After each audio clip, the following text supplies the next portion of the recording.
Today's guest is Tim Davies, a modular synth artist, drummer and audio engineer from Oxford, UK. Educated at Oxford University, where he achieved a master's in physics, Tim's scientific background has a large influence on his creative work, which explores the many parallels between the world of modular synthesis and jazz music. Tim is one half of the electronic duo Marble Sun, plays drums and synthesizers for the singer-songwriter Ralph Porrett, and also writes his own music. My name is Giovanni Grandi, and this is Let's Talk Music with Frap Tools. Thank you very much, Tim, for being here with us. Oh, thank you for having me.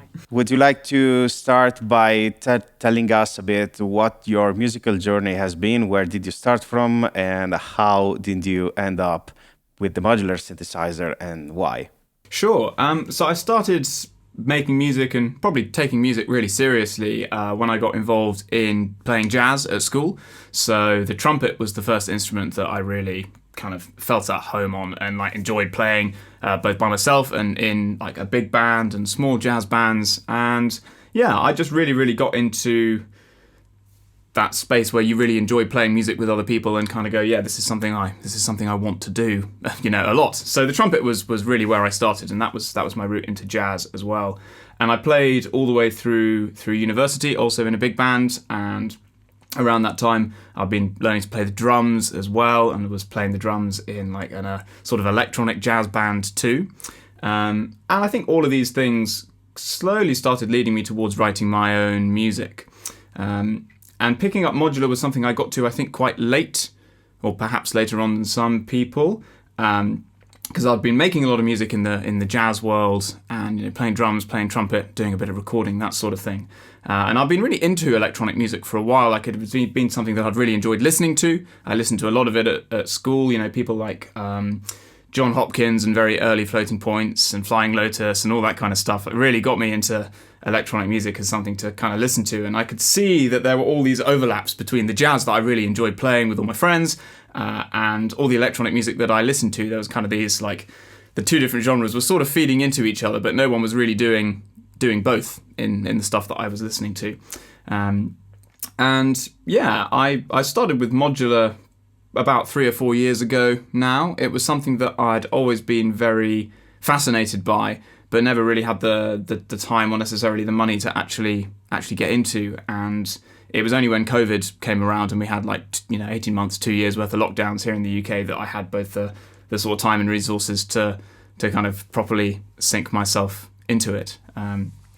So yeah, it's been a bit of a roundabout journey for me. I started off very much as a jazz musician, and eventually realised that I wanted to get back to making electronic music because it was something that I'd always loved listening to, and wanted to try making some. And I think I found quite quickly that a lot of the you can do an awful lot with Ableton and software, but so many of the sounds in the records that I loved were made by very specific instruments, and until you start to kind of explore those instruments and why they sound like they do, a lot of the time you can kind of go chasing a particular sound and you might get something similar, but you won't actually get something that's really close unless you've just got the right tool for the job. And that was one of the things I think that really made me go down the modular route to start with, was that I had all these sounds in my head that I wanted to make, and had struggled to really get that same kind of feeling out of just trying to make them in Max or Reactor or any of the kind of usual software culprits. I see. So your first encounter with the world of electronic music and sound synthesis has been through the computer music. Yeah. So that's right. Yeah, through the computer. I had a really great music tech teacher at school, actually, who I mention whenever I get the chance. A lovely chap called Alex, and he was so generous with his time. And he had a little group of maybe about 4 of us, and we every Wednesday afternoon would spend a couple of hours in the little studio space at school. He'd teach us all how to use Ableton, how to do, simple band recordings. He'd bring in maybe a little monosynth every week and kind of teach us about, how to use a hardware synthesizer, and then show us how to do all the crazy ones on Ableton and make more complicated sounds like that. So that was kind of my route into it. So yeah, I obviously spent most of my time making stuff with the software synths in Ableton and all of that to start with. Just because that's kind of something that's readily available and pretty easy to use, and also quite easy to learn as well, I think. But I did find quite quickly that I think I had a productive first couple of years when I was first starting out, getting on with that stuff. But after spending more time, particularly playing the drums in bands and just trying to write more like in that sort of setting, that I actually just preferred making music like using my hands for stuff rather than using a mouse. I know people talk about that a lot, but I found that was a really big thing for me, like getting my eyes away from the screen and having something to actually play with your fingers made a really big difference for me. I see. So basically, you kind of approach the modular synthesizer from two sides. One was the tool for the job kind of approach, meaning that you needed something that you couldn't get right off the bat on computer or on virtual synthesizers, and on the other hand, trying to get away, like pursuing a more physical approach. Yes. Towards the, even though at least for like your project that I know the most, so Marble Sun, we may have the chance to talk about throughout this episode, was you play a mixture of both. You are, or at least I think it seems like the Ableton Live or the DAW is like the centerpiece of your composition, and then you use the modular synthesizer as a tool. Yes. Yeah, that's absolutely right. Yes. So I think one of the things I really like about modular as a format is how you can, just from having a simple selection of items, make so many different types of instrument with it that can be played in so many different ways. So if you want to do the whole, go down the modular composition and sequences route, like Cezanne Ciani sort of thing, you can do that with one selection of modules, but also you can use more or less the same selection of modules to make, I don't know, a set of 3 or 4 different monosynths, which you might all play from the MIDI piano roll out of Ableton or Logic or something like that. You can treat your modular system as a series of different instruments, or you can treat it all as one instrument that's designed to be played all at once. And you can kind of go on like a sliding scale from one to the other. And there isn't really anything else out there in the music world, I think, that behaves quite like that. And that means that whilst there's like obviously quite a lot you need to like invest to actually get going in modular to start with, once you've got a system, you can use it in so many different ways that I think you really do get quite a lot out of what you put in. Yeah, it seems like the modular synthesizer can sit anywhere in the production chain, from the very beginning where you actually develop your whole composition into it, and then use the DAW just for tracking, or it can be somewhere further down the road where it can process something coming from the DAW and going back in. And any other kind of approaches, for example, the Tristram Carey approach, where the synthesizer was just a mean of creating sound, and then you take those sounds and then you made music on the tape, but not in the synthesizer. So it's a very protean kind of instrument, and I think that it's maybe the more I talk with artists and musicians, the more I realize that maybe it is not a single instrument. I mean, it becomes an instrument the moment it is played by someone, and it becomes a very specific instrument only at that time.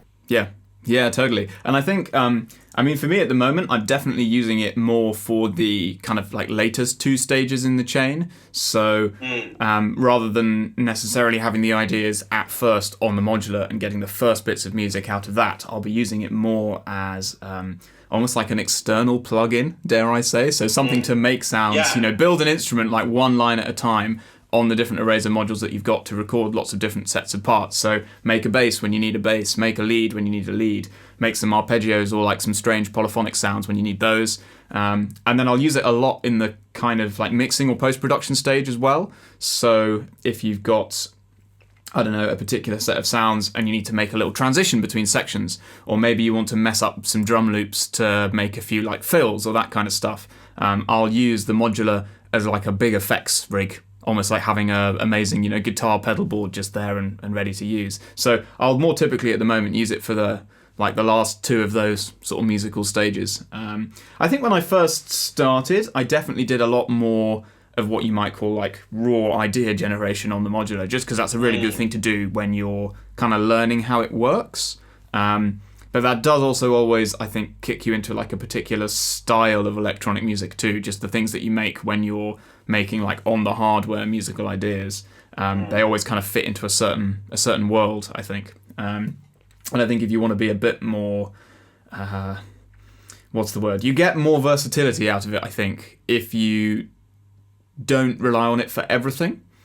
So if you just say, okay, I'm just going to use the modular for this bit, and I'm not going to worry too much about trying to make it do everything, so I'm going to let Ableton handle my note sequencing, and I'm going to let a polysynth handle some of the chords, and I'll let a drum machine handle some of the drums, but then I'll just use the modular for my crazy effects and for my arpeggios and for my bass, and that'll do. And all the other responsibilities can be taken over by something else. Then you can really focus in on the details, I think, because your patches don't have to get too complicated in that sense. So it's quite easy to be very considered with what you're making. Working exclusively on the modular synthesizer may be limiting per se, but I think that it highly depends on what kind of music are you trying to pull out of that synthesizer. Because if we are talking about house stabs, it's gonna be a mess. I mean, it's not worth it. It's not gonna be worth for example, or when you need like a very wide polyphony, just go get a polysynth or just use a synthesizer, VST. But if you play a specific kind of music that is tailored on the modular synthesizer, then there might be some chances where you don't need anything else and you can get anything. But I think that it highly depends on what kind of music you wanna play and you wanna get out of it. Have you seen the time? 'Cause it's just like we've been living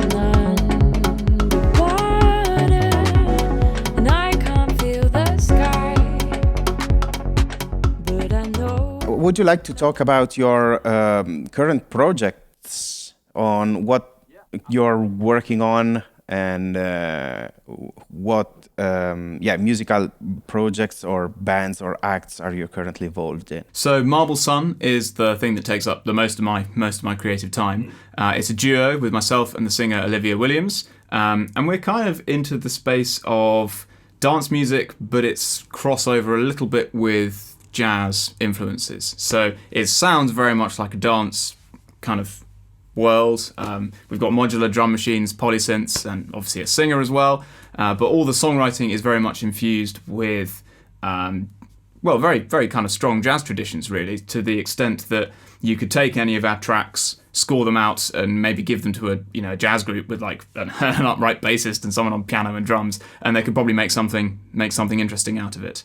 But if you play the music totally in isolation to somebody who's not, say, versed in jazz language, and to them it would just sound like dance music. So we wanted to make something that was really kind of true to what we enjoy musically, and we're both originally jazz musicians, so it's kind of feeding all of that in, but something that was ultimately very danceable and kind of drew also from all the electronic music that we have grown up with. So people like Floating Points and John Hopkins, but then also singers like Gretchen Pilato or even Leanne Havas, or Hiatus Coyote and Napalm. Those sort of people all feed into it as well. So it's a real like mishmash of genres. But I think it gives us something which is hopefully quite unique.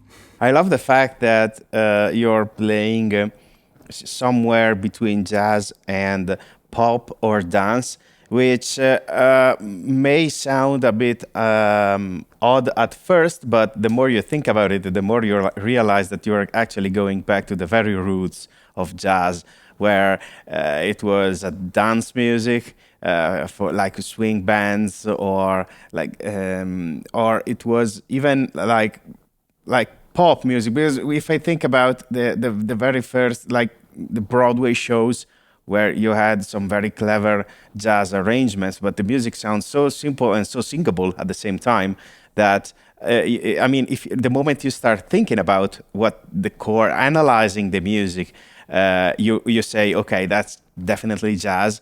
But I think that it can be beneficial both for pop and for jazz to throw in some of these ideas, because there is a myth, probably after bebop, that jazz has to be difficult, has to be complicated. It's a kind of music that I do enjoy. I play a little bit, and it's beautiful to listen to. But I think that one thing doesn't exclude the other. I mean, there is room for both approaches using the broad jazz label.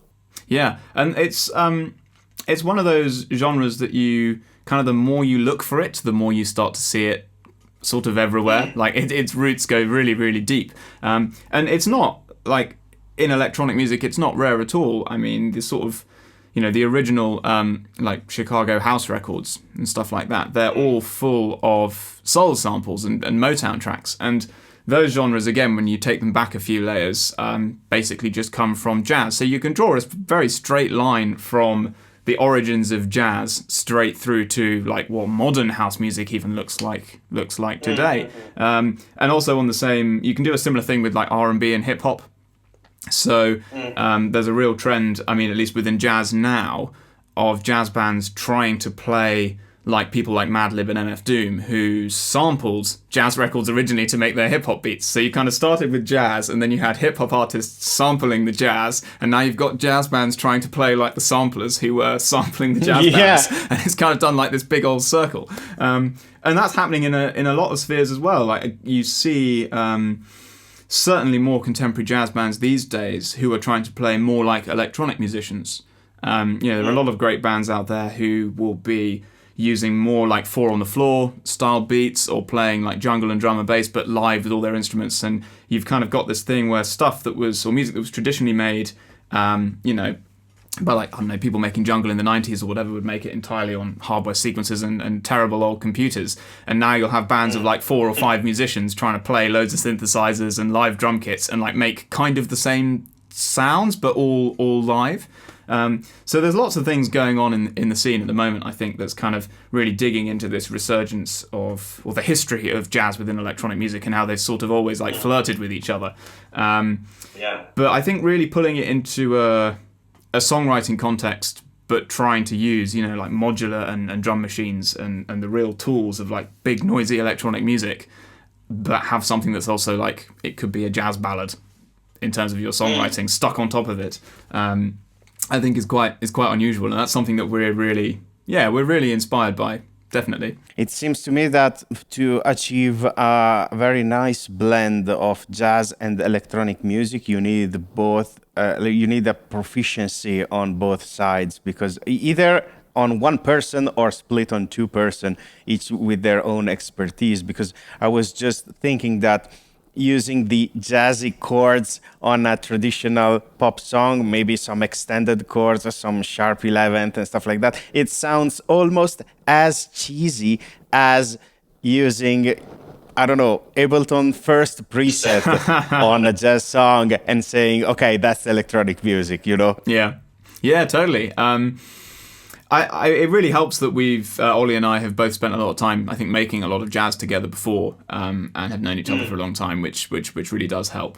But yeah, we've both got this background in jazz music, and we both love quite different electronic music, but have listened to a lot of dance music for years and years. So it kind of felt natural to try and stick the two together in that sense. But yeah, it's definitely a challenge, and it does throw up a lot of things from a musical perspective that maybe you think, I don't know, in say like pop music or more traditional dance music might not be such a problem. For instance, when we're writing melodies to go with, the tunes that we've written, because the order in which we write, I should probably talk about too a little bit actually here.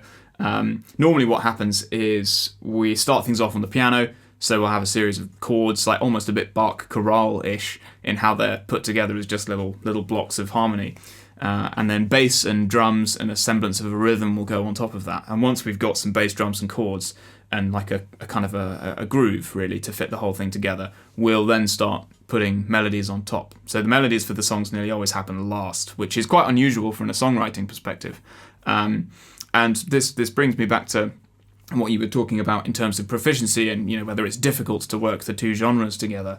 And this is totally one of the points where it's hard, because if you've already got a set of chords and like a bass line and some drums, perhaps in an odd time signature, but something that kind of feels like it's very danceable, the space that you have to fit your melody into both rhythmically and harmonically is actually quite small. So a lot of the times your options for where you can physically put notes are quite limited, and that can mean that, the process of actually just writing melodies can sometimes be really hard and take a long time. And we'll always try and end up for something that feels very natural and very singable, because if it isn't, we'll just throw it out and start again. But I think a lot of the time when you're writing a melody for a pop tune, you can kind of come up with something pretty simple and then just build everything else around it. But if you want to try and work together some strange jazz-inspired drum groove with some, again, quite crazy jazz harmony, and then put that all together into something that'll sound good with chords and some arpeggios on the modular or whatever, then the space that you have to put your melody into is actually quite small. And that can mean you've got to be quite dexterous in both your melody writing and then also the actual singing of it. Like the rhythmic placement of the notes that we have in a lot of our songs isn't necessarily what a singer would choose to do on first interpretation of the melody, for instance, and that's something that requires a lot of kind of technical work to actually pull it off. What it takes to turn this all around. You paint over your pictures on the ground, stepping out to find it goes on and on. Yeah, I was just about to ask this very question about your compositional approach, your songwriting approach. So thanks for bringing in the topic. I would just go back a bit on when you say the chorale approach. Is that referred to voice leading? Yes. And the way you lay down? Okay, that's it. Yeah, it's very. So all of the Marble Sun songs. That's hard to say. All of the Marble Sun songs exist initially as about probably that much on a page in terms of like a verse and a chorus, two staves of sheet music, and the whole thing will just be, does it voice lead nicely all the way through the verse and all the way through the chorus, and then from there it'll go kind of, you'll expand it out and say, okay, now we need a rhythm for the chords, and now we need a bass line, and now we need drums. So everything has to start and work on the piano just as a nice little thing that you can play in 4/4 by yourself, and it sounds and feels good. I think one of the reasons we kind of gravitate to that is actually informed quite heavily by sort of working with synths in this context. So one of the things I've found, particularly if you're working a lot with either like arpeggios, classic things that modulars do really well, or time-based effects of any sort. If you have a chord sequence that changes chromatically a lot and doesn't have too many shared notes between adjacent chords, you can get into trouble very quickly, especially when you're using like delays and reverbs, or even just like trying to write a sort of arpeggio rhythmic type parts, the kind of things that modulars just spit out and sound really good and really iconically modular. If you've got really crunchy chromatic changing chord sequences that don't have a lot of shared notes between the chords, you can end up with a lot of kind of accidental dissonances or just stuff that doesn't sound very, smooth or pleasing. And one of the ways around this that we've, I don't want to say developed, but figured out for ourselves perhaps, is that if you try and keep just one or two notes shared between almost all the chords, not quite all of them, but just enough so there's a large majority. for some reason, it just really, really helps. And it doesn't need to be like 3 or 4 notes. It can literally just be 2. Like if you have 2 notes kind of in the center of your voicing, like somewhere around your thumbs and fingers, maybe sort of the alto or upper tenor register, for instance, and then the bass changes and the very high treble changes. It's also the top of the voicing. Just keeping 1 or 2 really similar notes in the center of your voicing all the way through makes the process of sequencing synth lines, using delays, using reverbs, all of that stuff so much easier. So I think that's one of the reasons why we've kind of settled on this quite like Bach chorale way of at least starting songs, because it means you can tell very quickly how easy it is or not going to be when you pull up all the chords on the modular and the other synths. Like, how easy is that going to be to flesh it out into a larger song structure without getting problems from, you know, the things that typically give you problems on a modular. I see. So I unconsciously followed this approach when making the patch that we will listen at the end of the video, inspired by the one that you made, that we will listen earlier on. I took a 4 chord progression, something quite simple, but for example, like a B flat 6 add 9, C major add 9, A minor add 11th, and D7 flat 9, and basically by keeping the C throughout the chords, I obtained something very, very similar. And so yeah, I somehow it's good to hear that this approach is grounded in your songwriting, And going back to the voice and to the final, like the melody comes last kind of thing. I think that, it's quite unusual from the pop perspective, maybe, but at the same time, I think that it feels, at the end of the day, it feels very natural.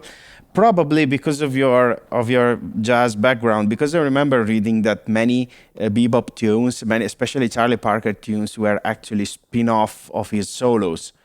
And basically, when you are soloing over bebop changes, you are doing a very fast composition, but that's basically composing because you have to taking a lot of things into account, and you don't have that many ways to play your melody, just like as you were saying before. So you don't have that much room for the melody, and yet, if the changes work, you can pull out something great nonetheless. Yeah, it's definitely something we've kind of settled on almost by accident, because we spent quite a bit of time in the early stages sort of playing around with different orders of putting things together, and I think it just felt most natural going that way around. I mean, in terms of the sort of division, if you like, I normally start most of the tunes myself. I've got a rolling kind of bank of like sketches in my notebook of things on the piano that might be worth sort of bringing to the attention of the class. And I think it's perhaps also a bit because all the synthesizers and stuff like that is very much my end of the partnership. So just by nature of who does what, it's kind of a little bit easier in like working in a duo writing setting for one person to be like, here are some sounds, they make a nice loop, can you sing something? And then you kind of work on it like that. Whether, I don't know, it might work the other way around. I think we've yet to really try, like, here is just a melody, can we write something under it, as an approach for ourselves. So basically, since we've been talking a lot about your musical influences, your workflow, your compositional strategies, I think it's a good time to edit your patch in, followed by a patch breakdown, and we will meet in 15 minutes or so to discuss it and to carry on the conversation.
Okay, so there are 4 voices going on in this patch. So the first one is a standard subtractive bass voice here, using a square and a saw from these AJH modules. Got a transistor ladder filter, quite high gain on the inputs, keep a bit of crunch in there, which is nice. And then from the output of the filter into a VCA, and then up to the outputs here to the studio patch bay. And we're using these 2 IntelliGel ADSRs, one for the filter cutoff and the other for the VCA. Sounds a bit like this.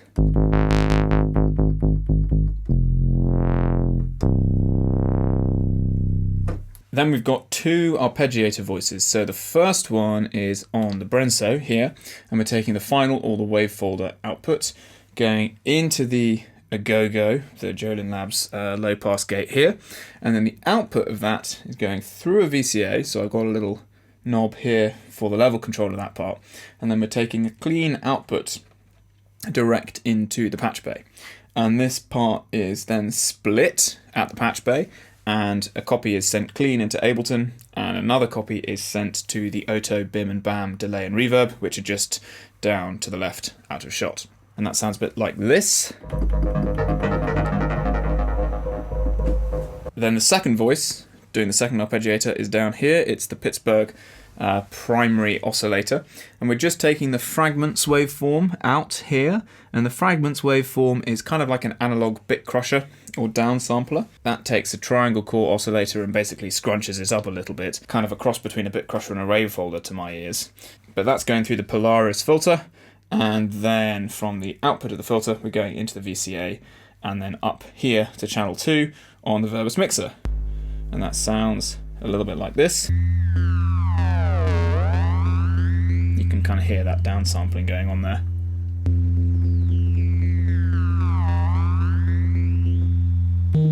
And when it's kind of at the extremes of the range, it has a really interesting kind of crunchy quality where the notes almost start to disappear. It sounds a little bit like FM, even though it isn't. But that can have some really interesting tones. So we're using the Quadrax here to control the envelope, both for the VCA and for the filter. And I'm also taking an output of the white noise from Sapel up here and plugging that into the frequency mod number 2 on the Polaris, which is just down here behind these cables. And putting a white noise into a filter cutoff, I find gives a really nice dusty old type tone. I really like the classic sound of something like a Rhodes Chroma, but I obviously don't have one of those. And I find the kind of textured sounds you can get from both layering noise into a patch and using noise as a modulation source, either for pitch or for things like filter cutoffs, is a really nice way of kind of getting some of that old, crusty sounds, really. So if I just turn that up so you can hear it really extremely. So that's with the noise off. And then with the noise on.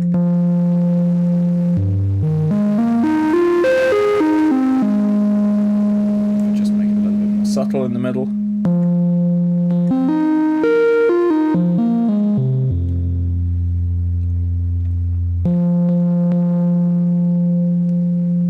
So then the output of the mixer is fed into the C-Legs delay. Let's turn that on.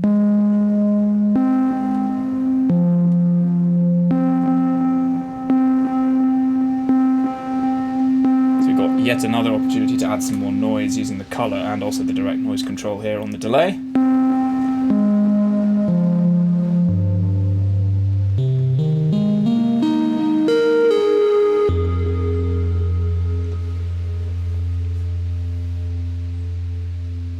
So the fourth voice uses the Morphogene. I've taken 3 notes out of the Brenso to make a high pedal and recorded them into the Morphogene. They're played in reverse mode and transposed up an octave. That's sent out to the Fumana, from the Fumana into the Agogo, and then from the Agogo into the mixer on channels 3 and 4 here, and that sounds a bit like this.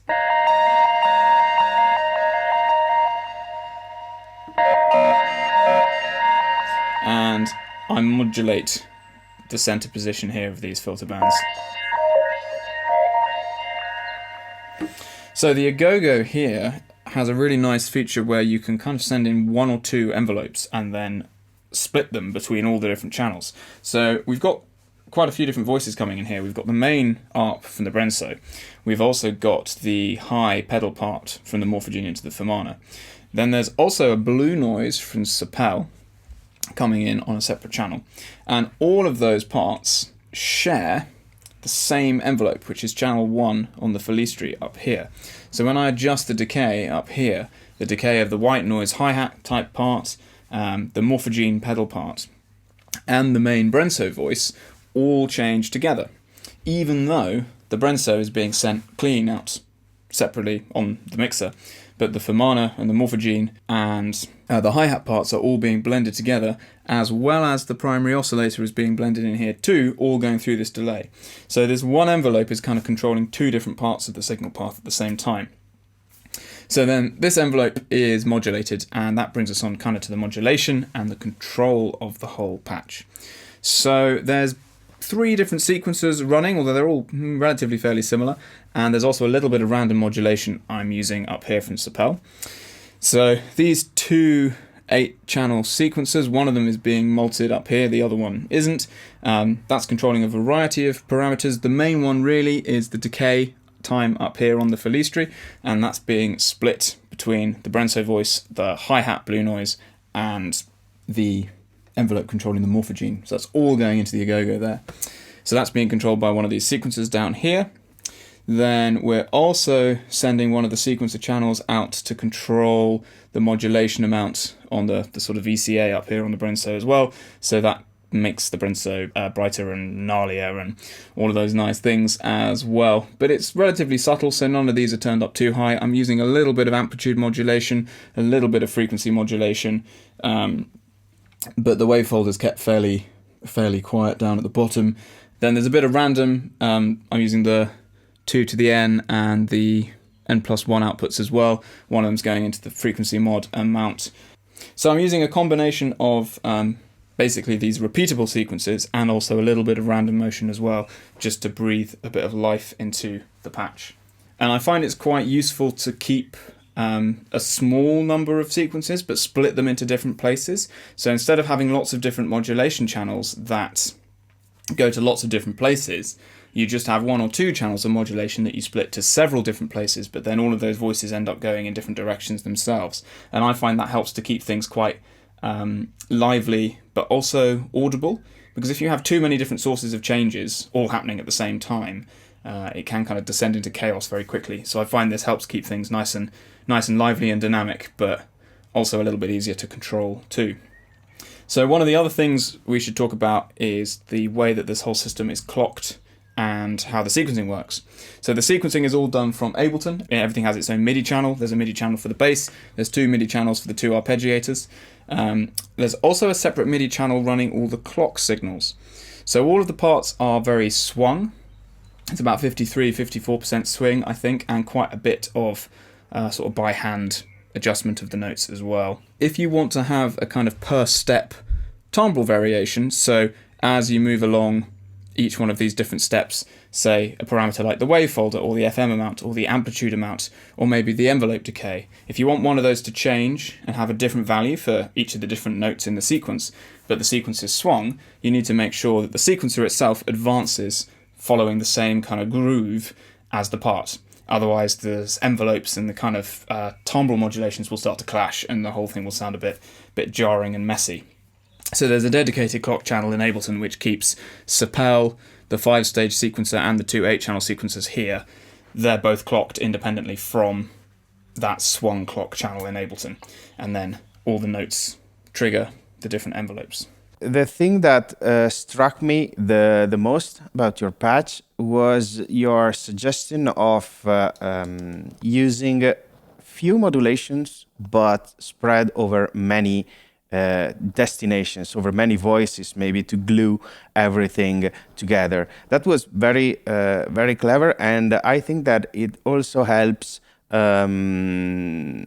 achieving a very consistent feeling with an instrument that is inconsistent by nature, which is the modular synthesizer with lots of voices. So if you want to talk a little bit about this, how you came up with this idea and how often you rely on it.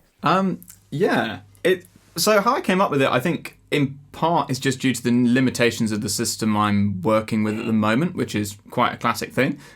So in the video you saw, I'm using basically the verbose multi-stage, which is like 2 8-stage CV sequences, and also the sequence selector, which is just a 5-stage sequencer. So that's based on the one on the Buchla easel, right? And if that's all you've got to work with, that's kind of all you've got to work with. So I really started there in just... if you're using like one arpeggio, then 2 8-stage sequences is absolutely loads. But if you've got maybe 2 or 3 voices going at once, then actually only having sort of 2 or 3 kind of modulation lanes to go with it isn't actually that much. But as soon as you start multing those sequences around to different destinations, you can actually get quite an awful lot out of just having your 8 stages available. I think one of the big motivations for me in kind of playing with a lot of that stuff initially was, if you want to make sounds on the modular that are as organic, kind of natural, as human as possible, really kind of inspired by the sort of James Holden approach to modular synthesis. I'm not sure if you're familiar with his music. You kind of need every single note in your sequence to just be a little bit different. And whilst to some extent you can do this with using lots of random generators, you know, if you just want a tiny difference in tone on every note, then you can just patch a really heavily attenuated stepped random into a wave folder or a filter or an envelope or something like that. It'll give you variation and it'll make it sound a bit more organic, but it won't actually help with your groove, right? Because it's not going to have any repeatability in it. Yeah. So having a rhythmic sequence, even if it is only 5 or 8 stages, that's clocked on the same swung clock that's driving your whole system, you can then kind of create little patterns on your step sequencer that sort of follow the emphasis of the accents that your drum machine might be playing. So you can have this like variation per note in the sound, but then that's also simultaneously kind of creating some accents, be it by making notes longer or shorter, by moving decay times on envelopes, or whether you're just hitting a wave folder slightly harder to get a bit more of a brighter or distorted sound.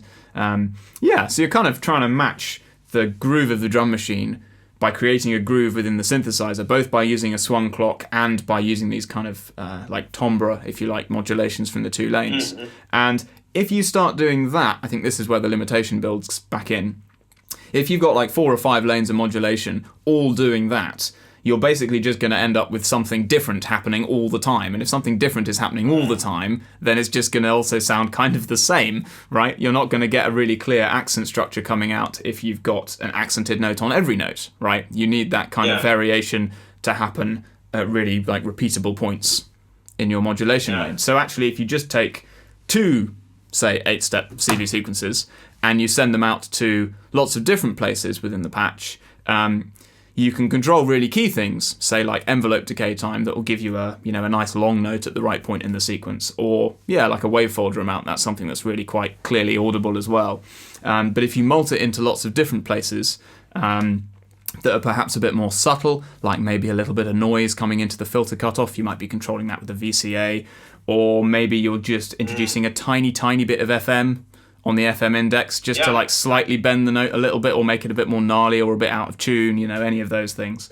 But you use the same CV sequences for it, then you just get a little bit more modulation, but the whole thing still feels very consistent, and it's not too sonically confusing. I think there is definitely something in there as well about how easy it is to keep track of and perform with. So if you've got like 5 sequences all running at the same time, and you're performing with them, unless you can literally see all of them in front of you, it's very difficult to kind of mentally track what each one is doing when you're actually in a performance situation. Whether if you've just got 1 or even 2 going, and they're being multed to lots of places, you know that if you move just one of the sliders on the sequence, you're going to get a big effect across the whole patch. And actually, that's a really useful thing from a performance perspective, being able to just move a couple of sliders in a few places and then get a really big impact. Yeah, which brings in my following question, which was about the sequences. If you could talk a bit more about how you approach the sequence from a compositional standpoint, because sometimes I have the feeling that it is not it is not, of course, the leading melody. It is somehow buried in the harmony, but in a good way, not sunk in. But it's just something that you don't necessarily have to pay attention all the time, and it's somehow in between. Probably because of the modular synthesizer by nature is a monophonic instrument, so you're forced to spread the chord out over several notes. But I wanted to learn more about how you manage to squeeze sequences in, especially with dense chords like that, and with a bass line and with a voice. Yeah, that's a great question. The short answer is that it's very difficult to mix sometimes because you have so much in the mid range, and it is a squeeze. You're totally right. As many audio engineers say, a good mix starts with a good arrangement. So yeah. So I think a lot of my approach to it is kind of settled on this idea of almost resultant melody, like you want. Because when you have a really fast-flying arpeggiator, that arpeggiator can't necessarily be the whole melody, because who can sing an arpeggiator back, right? But it doesn't mean that your part can't bring out the notes within the structure that might be important. So a lot of the time I'll kind of look at it as doing both, in that, like, I'll want my arpeggiator to outline the harmony, which is often also being played on a polysynth, but I'll want a melody to kind of come out of it. So usually the arpeggiator parts I'll write in a mixture of by hand and relying on a sequencer just for kind of ease of spitting out MIDI. So a lot of the time what I'll do is I'll use the MIDI keyboard. It's probably slightly out of shot, but it's just behind me, and get the sequencer or the arpeggiator running on there and just use the play in order of key mode, and just record a few bits in there to save me clicking them all into Ableton, and then start moving them around in the way that I was kind of hearing it. Because usually the thing that you would sing as an arpeggiator in your head might not necessarily be what you get out of your MIDI keyboard the first time you try and play it, but it'll get you close, and then you can rearrange it. So they're basically all written by hand, effectively, with a little bit of software aid for speed, right? But yeah, it's all about basically outlining and following the chords, so you've got like a little bit of overlap between what the polysynth is doing and what the modular is doing, and then making sure you've got nice voice leading from one chord to the next chord. That's the thing which probably takes the longest. So if you want an arpeggio part that kind of goes up and down and up and down and up and down, you need to make sure that when your chord changes are moving, between each one, it sort of falls at a place where your arpeggiator line can move nicely into the next one and isn't jumping too much. And then you want that to feel like it's singable. So you can kind of think of it in like 3 tiers. There's the basic tier of, have I actually got all the right notes occurring at the right time, which isn't always easy. And then, have I got my kind of resultant melody coming out? So are the loud notes or the kind of most important notes occurring at the right point rhythmically? And that's kind of the top. And then in the middle of your 3 tiers is this idea of like arpeggiated voice leading. I feel there's probably a better term for that, but it's like, if you have your voice leading on just, on the piano, how well do your like inner notes resolve from chord to chord to chord? From an arpeggio perspective, it would be like, as your arpeggio moves from one chord into the next, how well does it kind of melodically work if you were to just play it by itself? So that's the bit that kind of sits in the middle, and I'm always trying to see if I can hit like all 3 of those roughly at the same time. I see. So yeah, I think in a lot of the Marble Sun songs, you should be able to take out the polysynth parts like the Oberheim, and you would still have enough going on that you could get the harmony. It will probably be a bit harder to tell, and it would feel quite stripped back when you kind of remove those thick chordal parts, but there should be enough there in all the rest of the notes that you could still actually quite accurately work out what all the chords are. Are you using the OBX? The OB6, the older one. Oh, yeah. Ah, nice. I'm surprised by how easy those synthesizers are to mix. Oh, yeah. I mean, you just sound throw great. They're just steady in the right spot. Don't need too much tweaking. Don't need to bring out anything. Yeah. They're just fabulous instruments. If you go,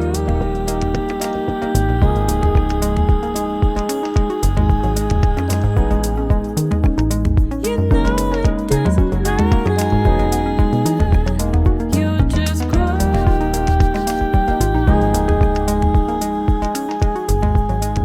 only thing you've got to watch with them, I think, is that, like all things, well, maybe not all things, if you have too much of them, they clutter things up very quickly.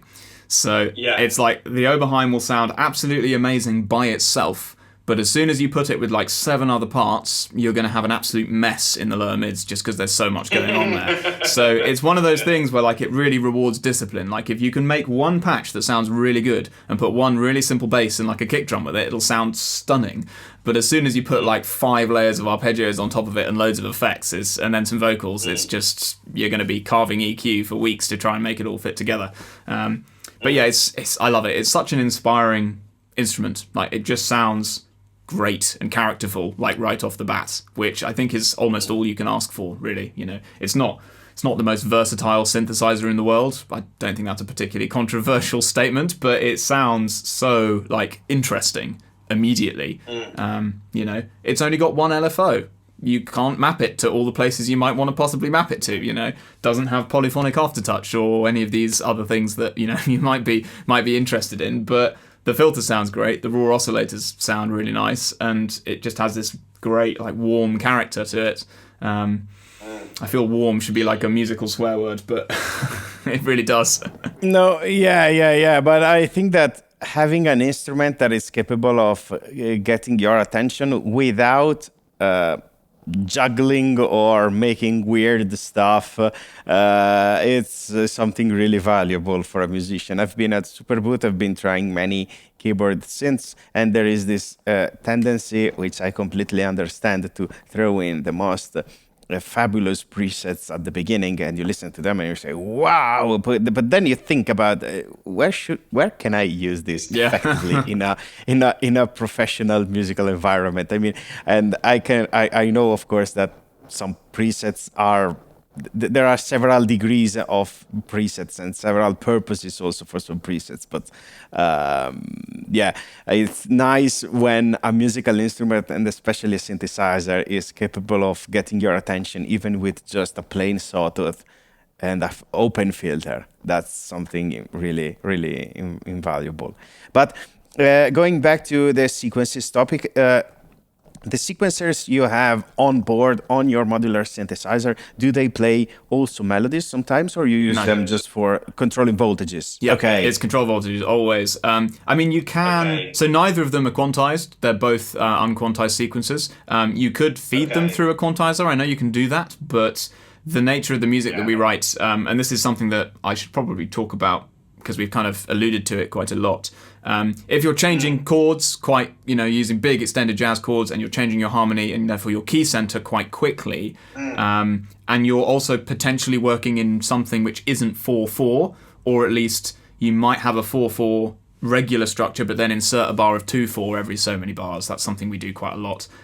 All of those things make working with hardware sequencers really very awkward. So all the sequencing we always do is on the Ableton piano roll. So we just use MIDI within Ableton and send that out to the modular.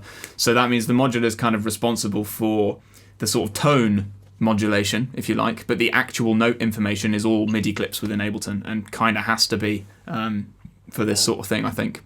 And another element that struck me about your patch is the kind of gritty texture you managed to get out of at least a couple of voices, certainly through noise to cutoff frequency, and also through that kind of bit crushery effect. Yes, yeah. On the Pittsburgh, I think it was. Yes, it was. So I put that in actually quite last minute as a choice of waveform, partly inspired because I'd just seen you had announced literally I think the day I made the patch or something like that, your new Bagai module. Oh yeah.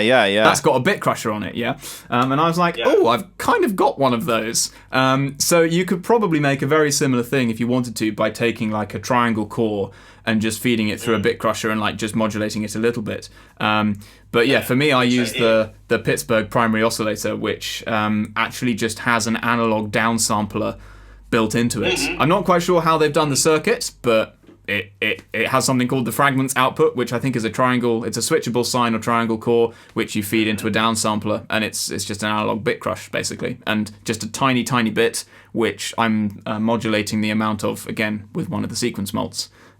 Just sounds really interesting. It gives you that kind of very characterful lo-fi sparkle on the top of the sound. It's the kind of thing where like a very small amount goes a very long way, and if you push it too far, the note just completely disappears, like within 25% of the slider. But just a tiny bit at the top sounds amazing. It's funny because I was talking with Simone last week about modulation sources for the cutoff frequency, and because I like FMing the filter, for example, and he said, well, of course you may want to use a sine wave, and I said, yeah, but I also like to use the noise. And he was like, well, why would you do that? And then you proved my point, because it adds a very gritty texture at the top. And I also like to use the noise. I made a couple of videos, I think, using noise into the 3/0 frequency modulation. It gets a very similar effect. Of course, I prefer to use, for example, Sapel's blue noise, which is very high and thin. Yep. So it adds just a tiny bit of dust on the sound. Yeah, it's maybe a terrible thing to say, but it's one of the things I like the most about the Sapel is actually just the blue and the white noise. Like, even if I'm not using the step random voltage, I'm so sorry. Even if I'm not using any of the amazing clock circuits at all, it's just like those noises work really well for a couple of jobs, particularly modulation. Yeah. And it's something worth picking up on, actually, to mention. Patching noise into a filter cutoff is a very dangerous and temperamental thing in terms of sound, because your noise sources are just not all the same. And whilst that might sound like a really obvious statement, they can have wildly different impacts when you actually try and do a modulation with them. And sometimes you'll just get a magic tone that sounds great, and other times it will just sound absolutely disastrous. I think it does depend on how much like low frequency, I think, is probably the main thing, is present in the noise, but I've not actually done a spectrum test. But I tried doing a similar kind of patch on my live system, just quickly patching the noise output from my I've got a Pittsburgh double helix, which is a complex oscillator. It has a modulation section in it, which has a noise output. And that noise output sounds great for like ocean noises and percussion and all that kind of classic, like very sonic things. If you patch it into the filter cutoff, though, it has a really dramatic effect, I think, because there's a lot more low frequency on the noise. So it gives you a really aggressive, like gritty, well, maybe not gritty is the wrong word, very aggressive, very distorted sound through the filter, which is a totally different character to the really kind of soft, subtle lo-fi distortion I was going for in the patch I made here.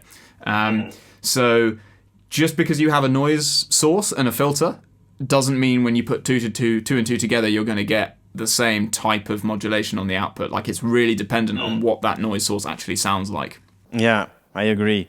Especially, I think that pink noise is probably one of the worst for this purpose, unless you patch it to, for example, I don't know, maybe Fumana's modulation input, and then you will have a very even amplitude modulation on all the filters that gives you very liquid effect, and that is probably the best spot for it. But otherwise, it's too hard on the sound, and it makes too wide of a modulation. So I agree with this. Yeah. One of the things I was trying to borrow, which I think I mentioned before, was the sound of the Rhodes Chroma. I don't know if you've come across that instrument. I know the name, and I might have heard just a few. It's kind of one of like the Harley Davidson of the famous motorbike of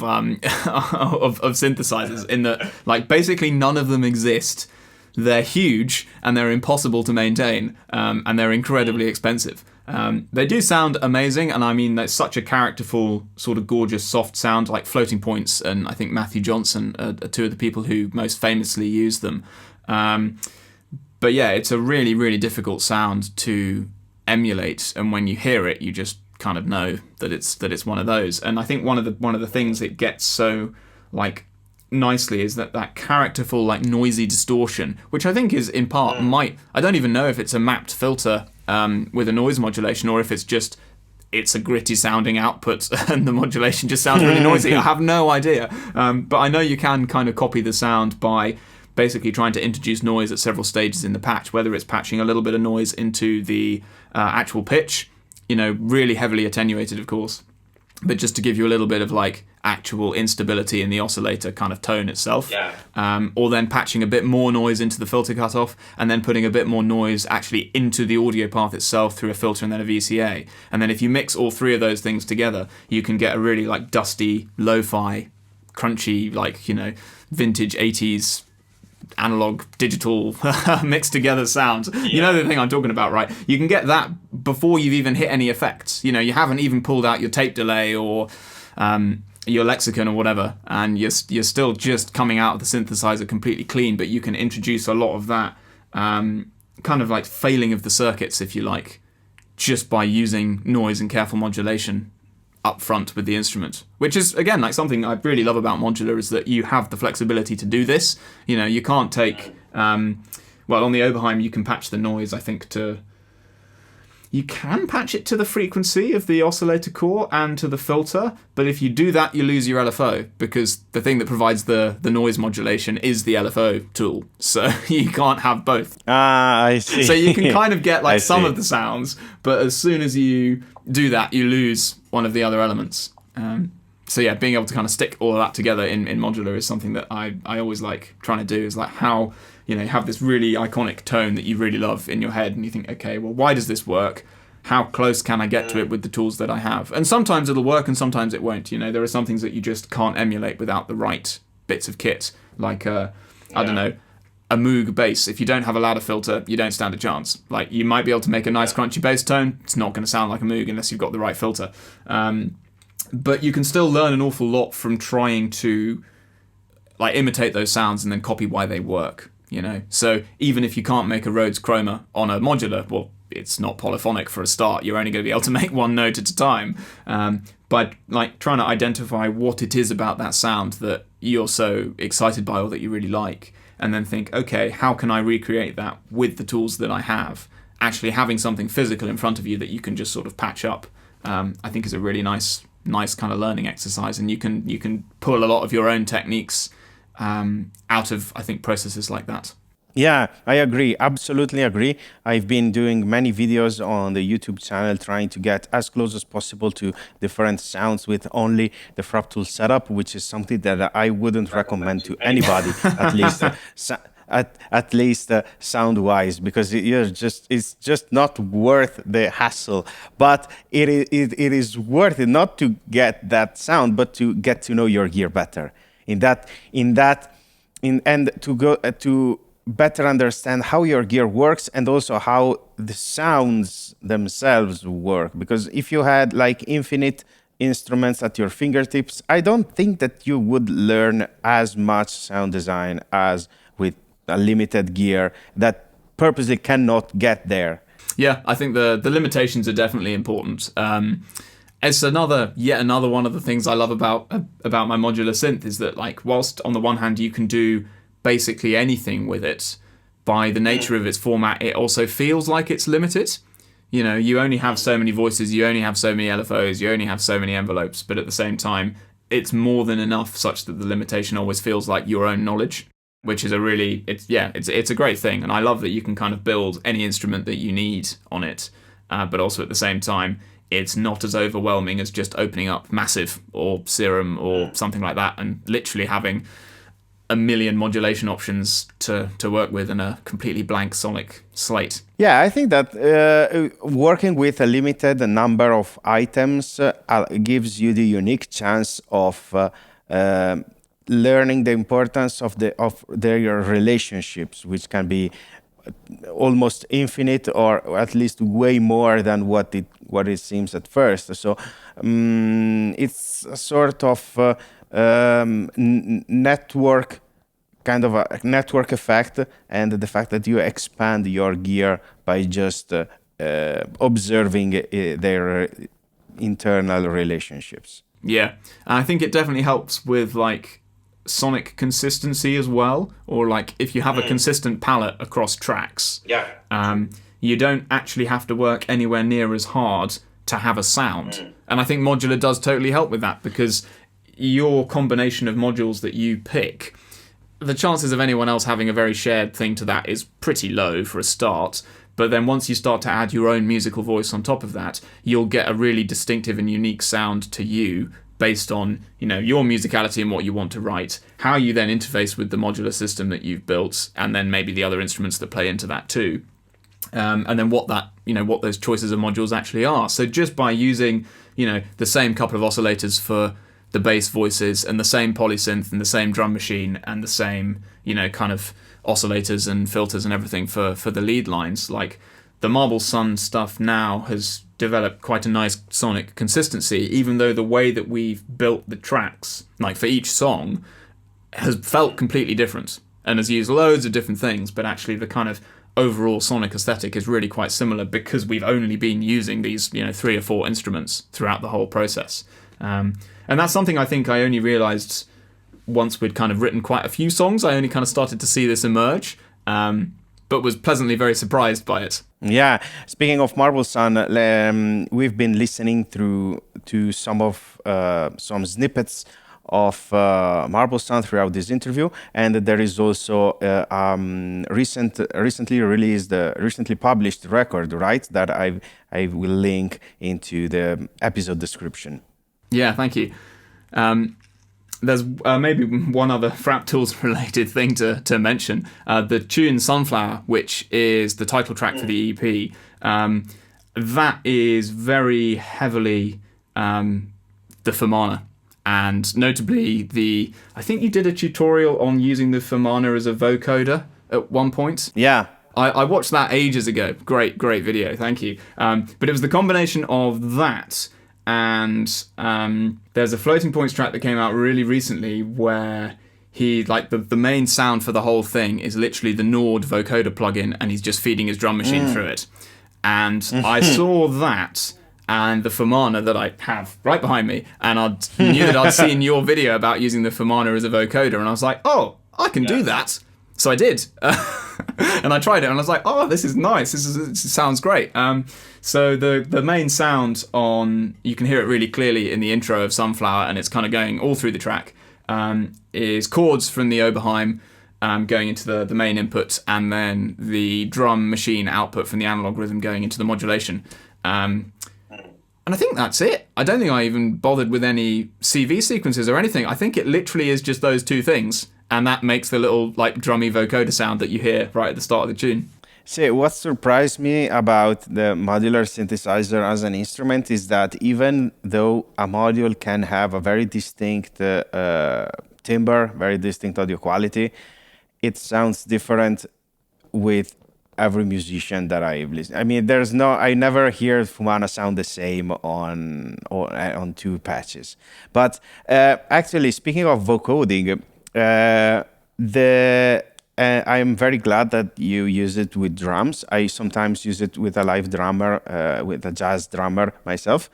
And the reason why we spaced the frequency bands that way is also to accommodate a drum sound, because we have 3 bands very low. Yeah. If you see about many people don't quite get it. They were like, why should I have a band this low, roughly around 30 hertz? And the reason is that you can cover all the frequency spectrum of the drum and be more reactive. It's not the best band spacing, band frequency tuning for human voice, because you would be using roughly half or 2/3 of the bands, because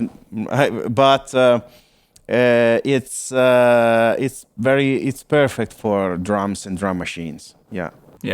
There is I have to mention it. There is one thing I wish it did.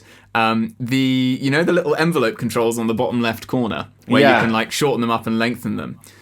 I wish that had a CV input for the decay. I'm so sorry, but it's I always just go, I'll have to perform it.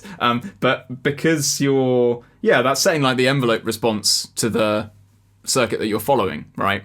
So when you put like your drums into the modulation, then you kind of tighten up the response to the bands, and then you loosen them up. And that's great. That's what I do with like all the modulation sequences we were talking about earlier. Like you take those 2 lanes of sequences, you pass them into your arpeggiators. The arpeggiators get snappy and long, kind of following an accent pattern. If you could do that with the vocoder as well, that would be so good.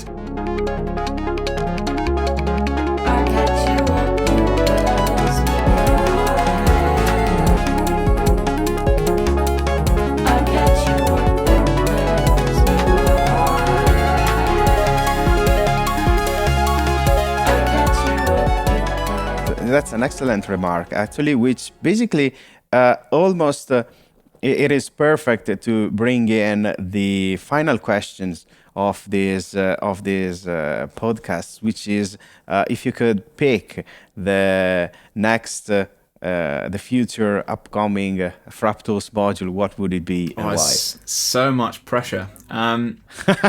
Even more than one. But I would have to say that even Fumana with just an extra CV input would be a valid answer. I mean, if there's a way of modifying that circuit board such that you could use one of the other CV inputs to map onto that envelope knob, I would totally send it back to you and get it modded. Like I would use that so much. That's so not possible. That is so not. It is so packed. I mean, there's no room. It's just like a Marble Sun arrangement. I mean, there's no room for anything else. It's packed. Yeah, I can see the number of capacitors on the back. It's quite serious. No, on perhaps a more serious point then. Again, this is something entirely selfish to me, rather than maybe what fits in best with the company design. But what I would really like is something that looks a little bit like the Buchla Marf, but is way simpler, right? In the sense that we've talked a lot about CV sequencing, and I use the verbose multistage, right? But really what I would like is like 2 rows of 16 sliders, almost like the lovely 16 sliders you have up on the Fumana, right? But I would just like 2 of those, and that's it. You could put all the nice things in, like resets and clocks and gate outputs and all of that. But I think my complaint with the verbose that I'm using, as much as I love it, is that I don't know if you can see this on my camera. There's this whole section over here on the right hand side where you've got like the strobing and the time of the sequence and stuff. Mm-hmm. And if you're clocking that externally, which if you're doing any kind of groove based music, you basically always will be, you just never use the entire right hand side of the module, and it just feels like a bit of a waste of space. And actually, I would really like more than 8 steps for a start and 2 lanes. So something where I can see the voltage for all 16 steps, and I've got it twice. It's very simple, but it would just be really, really useful, And I know you've got you could probably do that with the Ooster. Can it do 16 steps of CDV lanes, and does it do it twice? Because you've got 4 channels, haven't you? Yeah, you have 4 tracks, but each track has 2 CV. 2 programmable CV tracks, so it totals up to 8. I mean, they are 4 if you want them to be independent, but they are 8 if they are somehow happening all at the same time. There's quite a lot of then overlap, I suppose, in that the Ooster probably does this and more. But I think for me, one of the important things, this is going back to what we were talking about in terms of multing your sequence to several places, is just being able to see it all at the same time. So I had previously a Maleko voltage block to try and solve this problem. Could I just get more out of my sequences? But the thing I really didn't like about that is it's an absolutely amazing modulation tool, but you can't see what you're doing because all of the sequences are hidden like per channel. So you have to grab a step and then say, I want channel 1 for this step, and then you just move slider 1. So slider 1 corresponds to channel 2, slider 2 is channel 2, etc. So you can never actually see what your sequences are at all at any point. And being able to just especially if you're doing something live and you're using modular on stage, just glance at it and know straight away where you are in your sequence and what the CV value is based on the position of a slider. There's something very performative and very fast about it. So yeah, it might be a lot simpler than anything you guys have made before.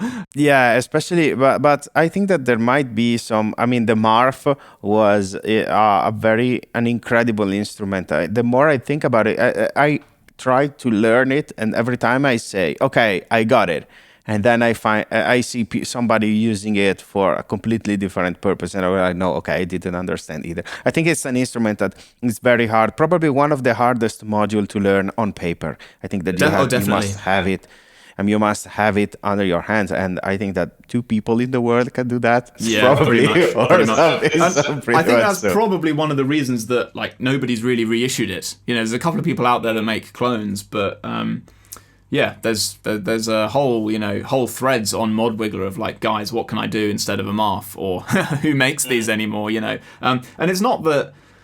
You know, I have no need really of the note sequencing that you can do with it. You know, that's just not how I write music. But very simply, having something with that many sliders, so you can have a nice 16-step sequence in slider format. Again, there's not that much that I know of in modular. In fact, I don't think there's any modules in modular that do that. Someone will correct me, I'm sure, hopefully. But yeah, there isn't a module I know of that has 2 rows of 16 sliders and then all your usual sequencing capabilities, like, you know, can you jump in on like a step address? Can you do gate outputs per step? You know, yeah, fancy things like playing it forwards and backwards are nice, but I'll take it or leave it. I just want my nice addressable CV sequencer with 2 lanes, and that would do an awful lot of good for me. And I think I don't know if you've used the Electron boxes much. No, I didn't. But one of the things they're really good at is this like step-by-step sequencing. So you can just grab a step and then you can assign a parameter for any modulation anywhere on the instruments per step. And it's a kind of famously tricky sequencing workflow. But once you get it, it's really fast, and you can then make really like interesting and dynamic and very changing and evolving grooves very, very quickly using it. And I think that's one of the things I'm always trying to kind of copy, because I always make my drums on the analog rhythm, and trying to like copy that immediacy of like sonic variation per step into the modular world. Yeah, it's really powerful, and it's something I'm always trying to do. So just having like 16 steps available twice instead of 8 available twice would be really great for me, because it's just like one step closer to that Electron style sequencing, but in the modular world. Yeah, but I think that it is, you kind of addressed implicitly the issue, because the Electron workflow, you said, is a bit tricky, but once you get it, it's excellent. And I think that this kind of issue is more of a problem of perhaps finding a different workflow rather than finding a different tool, maybe. Yeah. I mean, you could totally do it on... like Ableton would solve this really easily. Max, you know, you could have a CV sequencer in Max. This is something actually we've not really talked about at all, but there's the integration of using software for MIDI control and sending it out to the modular. So if you had like a Max CV sequencer and maybe a MIDI controller with 2 banks of 16 sliders, you just have to make sure that was sharing the same clock, and then you could send CV over USB MIDI into your modular, and you could just do it like that. And maybe that's something I need to dig into. In fact, that actually sounds like a very good idea. Yeah. I'm kind of it's the funny thing with like the Ableton tools is that there's so much in the Max library, and there's nearly always someone that's had the same problem as you, and you just have to go and find it. So there's so much stuff on there. But at the same time, it's not... I've never found it the easiest of programming languages to get into. And I don't really know why. I mean, yeah, I think I maybe just need to sit down and spend a bit more time with it and start building a few devices to solve these very specific problems. That would probably help me quite a lot. Yeah, but maybe you're right. They might be already there. I remember that I was looking for. I was playing live with this band, and I was using the modular mostly for the banjolin, which is one of my favorite designs ever. And I realized that maybe I don't need to travel around with my complete Uno case just for that. And so I said, why don't I go into and set up a live project and play with a MIDI controller, and then I can program. I can try and program banjolin on Max for Live, because it's a very simple circuit but very elegant. But then I said, just like you said, probably someone already did it, and then I found it, and then it was there. So I bought it, dragged it in, and mapped the controls, and it works. So this kind of it may be already there. The solution, yeah, indeed. So I think that we can cap it here for today. We said so many interesting things, and I really cannot wait to put them into practice in the patch that I will edit after we said goodbye. So thank you very much, Tim, for being with us today. I remind to the listeners that the Marble Sun EP can be found in the link in the description. And I think that this is it. Thank you very much for being with us. Thank you for having me.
Okay, so the things that struck me the most about Tim's patch were the overall groove of the uneven kick drum pattern, the cymbals, the moving cymbals, the groovy bass, the use of noise over the cutoff frequency, and the idea of mixing modulation sources and sending them to multiple destinations to glue the thing together instead of having lots of modulation going to few sources. A huge difference with Tim's patch is that his setup is hybrid, using a mix of DAW and modular synthesizer.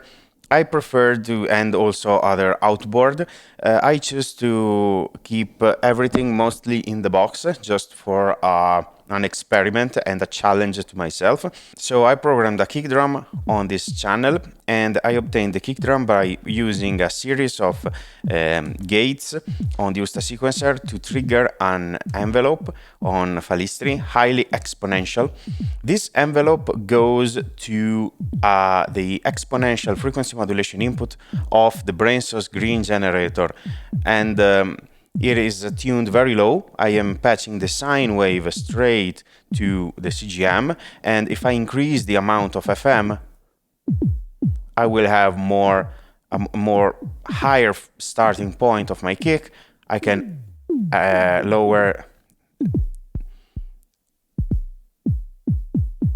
slower the envelope or make it shorter. I like the overall effect and the punch that it has for not being a module specifically designed for kick drum. And then I programmed the bass line here by patching the wave folder, the final output, to the first filter here on the Kunsa, set to 24 dB per octave, mild resonance, mild saturation. And I have all the gates of the sequence triggering an envelope controlling the cutoff frequency. And just a few gates are going to BrainSauce wave folder ping input to provide some accents. I just filtered the volt per octave input through this Falistri integrator, and I added a longer integrator time just for the descending voltages. And then we have a cymbal pattern patched here with just a simple blue noise from Sapel and an envelope from Falistri following a straight 16th note pattern, but the triggers from the sequencer also feed Sapel, and we used a random clock output, the 2 to the nth power, to modulate the decay time, so to obtain a sort of randomized effect which mimics the open and closed hi-hat kind of sound. And this is it for the rhythmic part.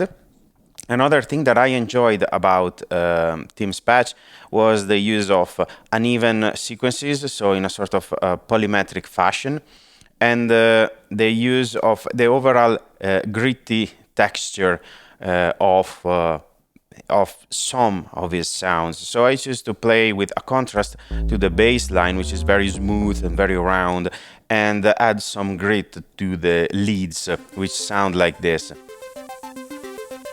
They are mildly panned.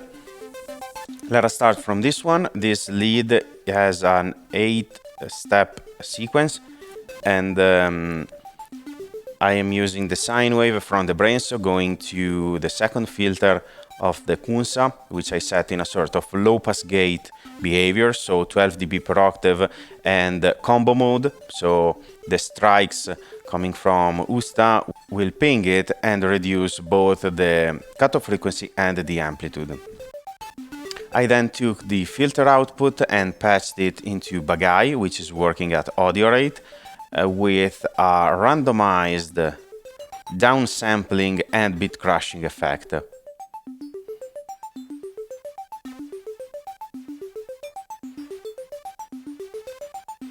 As you can hear, it introduces some grit. I can reduce a bit the clock to introduce even some downsampling, and I am using some random voltages from Sapel clocked at the same ratio. The second sequence plays a 5-step sequence. It sounds like this. I used a sawtooth from this Brainstorm, and it feeds 2 filters on the Kunsa. One with a more classic low pass gate kind of effect, slightly resonant, 12 dB per octave combo mode. And the other one goes to a fixed filter with, I removed the gates from the Usta that control the ping circuit, so to obtain a more static behavior. And I set it to bandpass mode, and I passed Sapel's white noise to the cutoff frequency CV input.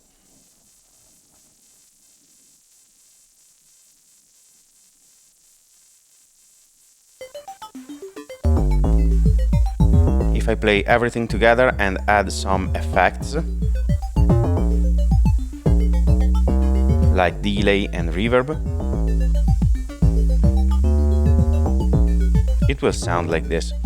I used a DC offset from the 321 patched into the first filter cutoff frequency, the volt per octave CV input on the Kunsa filter, which means that I am controlling the 4 filters at the same time with the same CV, which allows me to isolate the kick drum pattern and to gradually bring in all the voices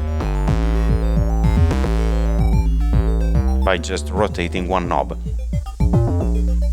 I enjoyed very much Tim's use of Fumana, and instead of feeding it the Morphogen, I just played my JP8000 live with a very simple pad, and I am modulating it in real time by combining the 2 main envelopes patterns that I have. So I have the kick drum pattern that modulates the central frequency of a sort of notch filter, and the cymbal envelope pattern that is controlling the tilt parameter.